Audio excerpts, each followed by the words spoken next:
What's going on, guys? My name's Chris. Welcome back to Sicat Kickboxing Club. And today I'm going to be showing you the most important but yet unusual skill that you need in kickboxing, which is getting punched in the face.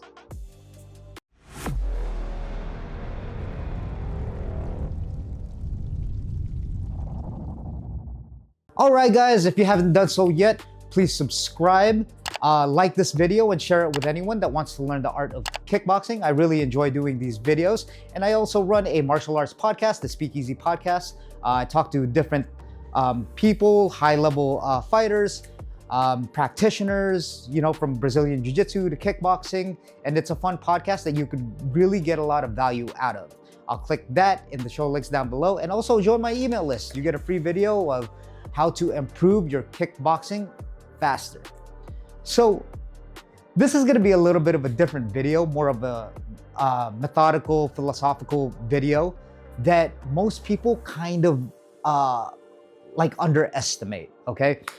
When you start kickboxing, just like me, I wanted just to do it for cardio and, I just thought it looked cool on TV, watching like Mike Tyson, Manny Pacquiao. I started with boxing personally, and I thought it was just a cool thing to do, like a manly thing to do, I guess. There was no real reason. It's not like I wanted to beat people up or anything, none of that. But when I started doing the drills, repetitions after repetitions, obviously when you start something, you're just really, really terrible. But as you go on and as you progress exponentially, because you like to do it and you keep doing it over and over and you see your progress just skyrocket, well, you start to get a little curious. Like, yeah, you're gonna keep doing it for cardio and to be healthy and fit, because I think that's the most important aspect when it comes to kickboxing, unless, you want to go pro with it, so that's another story. But my whole point is that your mind, when you get good at something, it's gonna want to take it kind of to the next level, and you're gonna start to get curious. Like, that's just how the brain works. It's kind of like, well, I'm getting good at this, and we can't help it as humans. It's just in our psychological brain. It's like you start comparing yourself to people around you, and if people aren't as consistent as you, you're gonna notice your progress skyrocket even more compared to them. And you're gonna want to maybe think about sparring. I'm not saying you should. I think everyone should. If you're learning it for self-defense, I think you should have a grasp, at least put on pads and gloves, and go with like your coach or someone that you trust that doesn't have a big ego, that won't try to knock you out, and just go light with them. I think it's a good real world experience to get an insight on actually how to fight once you learn the basics, okay? Only when you get your basics down, that's why I do these videos.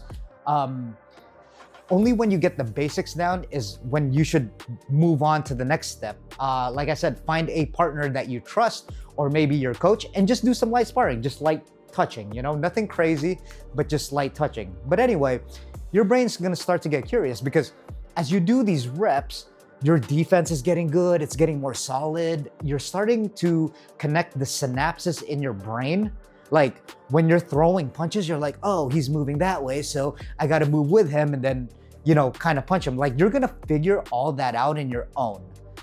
Especially if you're following my videos and doing these reps after reps. That's just how it works. Like, even if you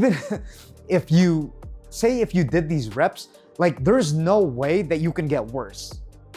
Even against your will. That's just science. That's just like how your brain works. That's how your body works. If you're really trying to do these moves technically, and you're paying attention and you're intentionally learning, you're just gonna get good. Now, with that comes, like I was saying, the curiosity of sparring, which this is the whole point of the video, is that quick story, when I first started in kickboxing, right? I thought I hit the bag so well, and I was hitting it so hard because, I was moving my hip and I got the technique down, and I was like, yeah, if I were to get in a fight right now, then yeah, I'd be messing people up and all that. Boy, was I in a rude awakening. I had my MMA coach, and I was training with his 16-year-old sons, And back then I was about, I don't know, 20 something. And his kids were 16 and 18. And man, I got a taste. The first few times I started sparring, oh man, I had a rude awakening, and I had a taste of like, I had this contorted vision of how I was gonna fight, because I was doing the technique so well that, and I was hitting the bag so well that I thought I could really do well in an actual fight or actual sparring. Well, little did I know that the bag doesn't hit back. So, and the bag doesn't move, it doesn't hit back, and it doesn't counter you and punch you in the face. It just stands there. So, regardless of what I was thinking, when I first started sparring, I mentioned this on my last video of the street fighting video, where we're not naturally, our natural reaction when we get hit in the face is to kind of, right, deer in the headlights, kind of flinch a little bit and kind of just freeze, right? Or we'll kind of just cover up like this. If you cover up like this, it's still freezing, like, even if you're moving, because in fighting, it kind of means that you're giving up. If you do this for a long time, like the ref will stop it just because you're not doing anything, and that just means you're defenseless. It's like you're a human punching bag. So the biggest skill that you can learn, one of the most underrated skill you can learn in kickboxing, is to get hit in the face, which sounds ridiculously weird. And I don't mean like just stand there and let people go to town on your face, like, yeah, just hit me as hard as you can. I'm saying that you have to stand in the pocket. So my MMA coach, Mark, shout out Mark, from San Diego, he told me that there's two ways of striking, right? I think it's a really good concept. There's disattached striking, and then there's attached striking. So in kickboxing, you're disattached striking, right? So you have some space in between you, like say on this bag right here, okay? We're disattached, right? Like we're not attached to each other. We're kind of here, we're sizing each other up. This is kind of like the red zone. And then this is attached striking over here, right? You're in the clinch, whatever. If you're doing takedowns, whatever, you're attached to them. You're literally grabbing them and you're grappling them. So what I would do when I first started, when I'd spar, like say my coach, I'd be so scared. I'd be so scared. Like I was in complete flight and freeze mode. Like, and it's natural because it's your first time sparring. But what I would do to kind of make myself feel better is that I'd actually be so far away from my coach, right? Like say if we got here, I'd kind of back up and kind of run away, like say my coach was here and whoever I was sparring was here, I'd back up all the way to where I was out of his range. So when you're at someone's range, right? Say in boxing, this is the range, right? Because of the jab. The general rule of thumb is if you can touch them right here with your front hand with a jab, then you could hit them anywhere. In kickboxing, it's longer, right?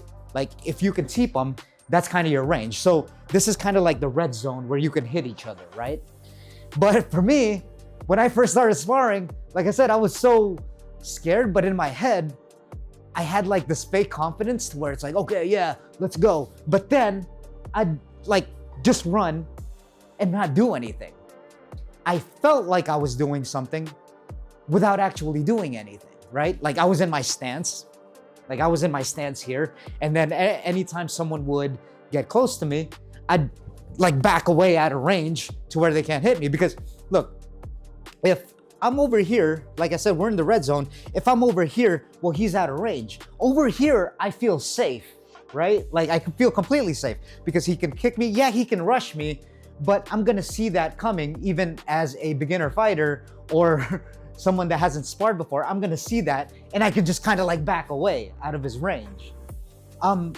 So my point is that you need to stay within this range right here, okay? Like I said, if you're doing boxing, stay in this range. That's why in some boxing videos that you see, they'll have the tire and then they'll put it in here.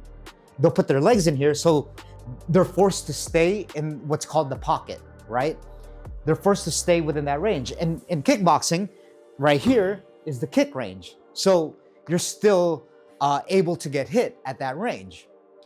Over here, like I said, they can rush you, but I'm gonna see that coming if they come at me, and then I can just kind of back away, you know? So my whole point is that I was pretending like I was fighting without actually doing anything, right? I'm like, oh, and then it's funny because after the sparring sessions, in my mind, I'd say to myself, oh, I did really, really well. Man, I kept up with the pros.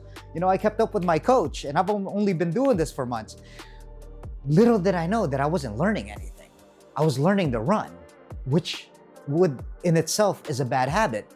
We do kickboxing, like when you get into more like the advanced stages, when you start sparring, you want to, that's why you want to stay in the pocket. That's why I like the Muay Thai style kickboxing, because Muay Thai style kickboxing, you have to stay there and counter and catch and counter, you know, it's kind of like a stand there and bang with each other kind of hits. The thing is, yeah, it's brutal, and you know, you don't have to do that, meaning you don't have to go that hard, but it's so important to see where these punches are coming from, right? Because even if you're not fully conscious, like even if you're not like, oh, you know, you can't see it in slow-mo like the Matrix, like Keanu Reeves, your brain, it's gonna get used to when someone throws that shoulder, your brain is automatically gonna kind of back you up here, right? You have to train to do that. You have to train to do that. You can't just, you have to make it a habit to where if someone does this and all of a sudden you're flinching or you're just backing away, you know, like I was thinking you're gonna do something, you have to train yourself and you have to trust yourself within your defense, and you have to trust yourself to be able to get hit, knowing that you can take a hit. I remember when I played like football in high school, you know, I'd be so, the first few hits, it really, before you got hit, right? Like before you got tackled, I'd be kind of freaking out a little bit. I'd be like, oh man, this is gonna like hurt, and you know, but then after a few of them, you just get used to it. Well, that's exactly how it is to not really just get hit in the face, but to stand there when someone's in front of you, knowing that you're gonna feel their hands or their kicks and trusting your defense, right? Because that's what we're here for. If you practice your defense enough, you get more confident. Like you get more confident with your defense. And even if you get punched in the face, if you happen to have your guard down, if he tricks you, well, you're gonna think like it's not that bad. Getting punched in the face, as weird as it sounds, is not that bad. You're able to take the hits. Especially if you're competing, you're gonna have to take the hits. But even as a hobbyist or a practitioner, yeah, it's a skill to be had, so that you don't go off doing this. Like, you know, deer in the headlights. And I gotta tell you, don't feel bad about that when you're first starting off, because that's just human reaction. I mean, that's definitely how I was when I first started. I didn't, you know, I wasn't like, oh yeah, let's just, you know, stand there and bang. I know some people just come off tough out there, but they're still getting hit in the face. They're still getting CTE. So the more that you trust that you can stand there and knowing that the hits aren't bad, you know, as you do these drills and you progress in your kickboxing journey, and you get hit in the face and you see the cues of your opponent's body movement going here, and you're reacting to it properly. You're kind of moving back, you're moving your hands up like this, or even if you get punched in the face, oh, that wasn't that bad. You get more comfortable standing in the pocket. And that's what a lot of people don't really talk about, is that, you know, they'll kind of see a fight and then they'll show you how to do defenses, but they won't like kind of tell you just to stand there, all right? Because it sounds counterintuitive, but it's a skill that's a must, okay? That's why I got to reiterate that go with someone that you trust, where you could be playful in sparring. Just tap each other, right? You could still move your hip, you know, like I show on my videos, but don't go ham on the person, right? Because that's the majority of why people quit. So again, learn to stand in the pocket. Like learn, again, with the disattached striking, you're right here, right? You're like in the red zone, all right? Just think of that, the jab, or if you're in kickboxing range, you know, with the teep, learn to stay here and then be playful about it. Get a drilling partner if you're planning to compete, or if you want to test your skills since you've been hitting mitts and you got really good at the basics. Find a partner that you trust and go light, right? Use your technique, right? It'll make you even better. Use your technique and just tap people in the face. I'm not saying sit there and let them hit you in the face, but look, stand in the pocket, work on your defense, and then you're gonna trust yourself even more, right? If you get hit in the face, it's like, that wasn't that bad. And then once you get hit in the face and you know what that feels like, and then you could start countering back. So it's a buildup from there, okay?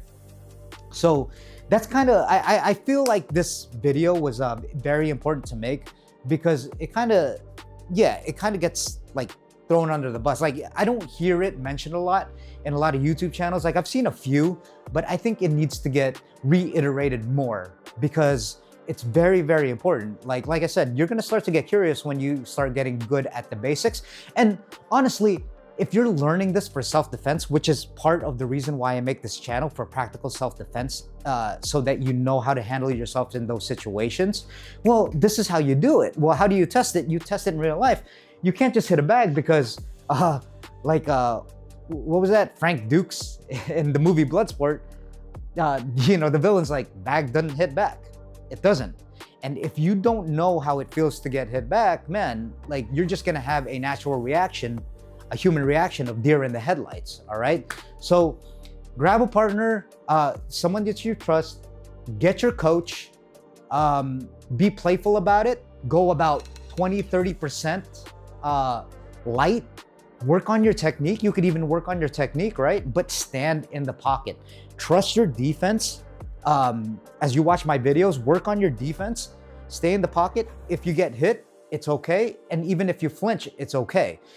It's repetitions. That's all it is. It's okay if you do that. That means you're not tough, right? You're gonna have that natural reaction, and even that's repetitions to get hit in the face, as weird as that sounds. So yeah, that's what I wanted to point out. Okay, again, guys, like this video.